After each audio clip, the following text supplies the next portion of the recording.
guys, welcome back to my channel. I am going to be doing a video kind of about some things that have happened. I can't promise that I won't cry.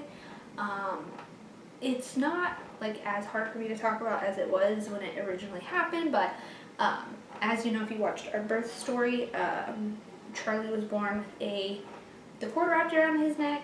He also had a knot in his cord, and we later found out he had a 2-vessel cord, which you can do research on. Babies are supposed to have a 3-vessel cord when they're born. So because of that, they were kind of like looking extra at him. And on the Friday that we left the hospital, they saw the pediatrician every morning. So we saw the pediatrician on Thursday mornings, then he saw the pediatrician on Friday morning. And the pediatrician brought him back to me after his visit and just told me that they wanted to have an echocardiogram done on Charlie because she heard a murmur, and she said, "I'm sure it's just muscular, it'll be no big deal, don't worry about it." That was kind of it. So not very much longer, actually. Like they made it seem like it was going to be a really long time before we'd be able to have it, and it would like delay us going home another day. But they came in actually like pretty much right away and were like, "All right, we're going to take him to get it done."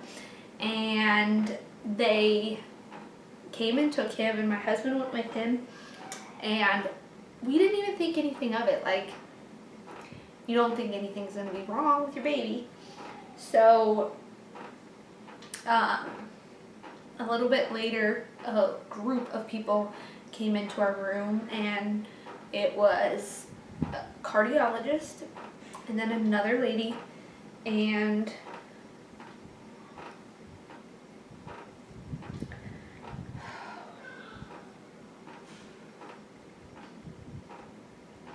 we were told that Charlie has a unicuspid aortic valve, which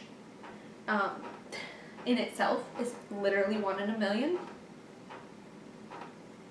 So the fact that he has this condition, he had a knot in his cord, he had a 2-vessel cord, and he had it wrapped around his neck. In all sense and purpose, something tragic should have happened.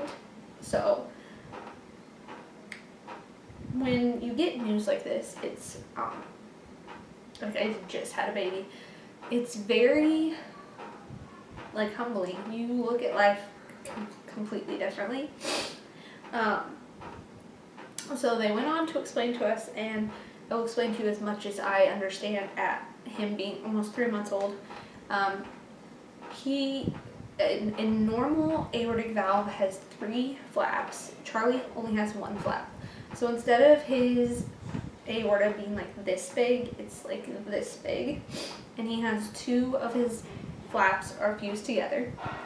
So when his heart goes in and out, his heart is working twice as hard as anybody else's heart to pass blood to and from.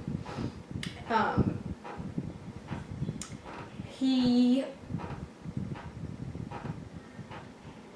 I guess for the most part, will live like a long, healthy life, but he will have a cardiologist for the rest of his life. He will have to see a cardiologist pretty much every month for the first year of his life, and he will have to have a procedure done to hopefully bust open the walls of his aorta to help him, and then he will have to have open heart surgery at some point to replace the valve completely. It was really scary to hear when it happened. We've kind of come to terms a lot better with what is going on with Charlie. It makes it really hard because the things that they tell you to look out for with his specific heart condition is things like fussiness, excessive crying, sleepiness, like a lot of things. Like, he's a baby, so every time he gets like super fussy or like something is going on, I immediately think, oh my gosh, his heart is failing him. And yeah, So he's gone to the cardiologist now quite a few times, and so far, as of right now, his heart is stable. He did have some fluctuation in numbers at his 1 month visit, which was really concerning, but thankfully when we just went to his last appointment, his numbers had gone back down. So as of right now, she's comfortable with him going 6 weeks before his next visit, and we just kind of have to go visit to visit and just hope and pray that everything stays stable. I did have to have all of my other children tested for it because he has a unicuspid aortic valve. One of my kids could have had a bicuspid aortic valve, and thankfully we had all of the kids tested and nobody has anything. So that is awesome news. This is like, I don't know, I don't want to say you never think something bad is going to happen, but you never think something bad is going to happen, and it literally hit us like a ton of bricks. Yeah. We love him so much. It's really hard to talk about, thinking like your child's heart is so important and his heart is not normal, like anything that could not be normal. Yeah, I think that's basically all the information that I have for now. Like I said, this condition is super rare. There's less than 2% of the world's population has what Charlie has. Yeah. I just really don't know what to say. I wanted to make this video though to let you guys know where we've been and what we've been up to. Charlie is, I want to say he's a very high maintenance baby. I hate to say that, but he really is.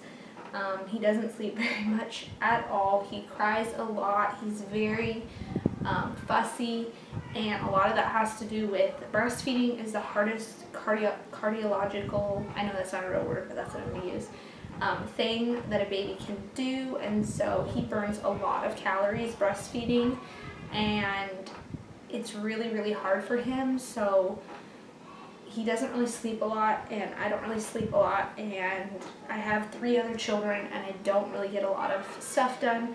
So for me to be able to sit down and film videos is really difficult right now.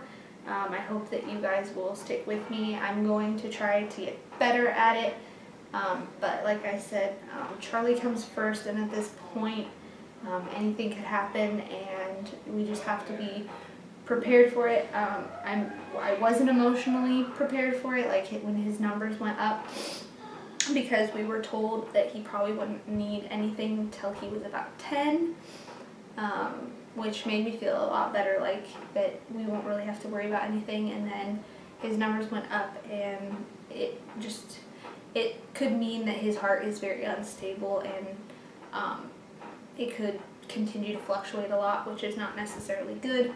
So for the time being, they're just keeping a close eye on it, and we're just hoping that he stays healthy for a while and doesn't need to have the procedure done. They don't like to do it on babies that are, or kids that are less than 3 years old, and he's clearly way less than 3 years old.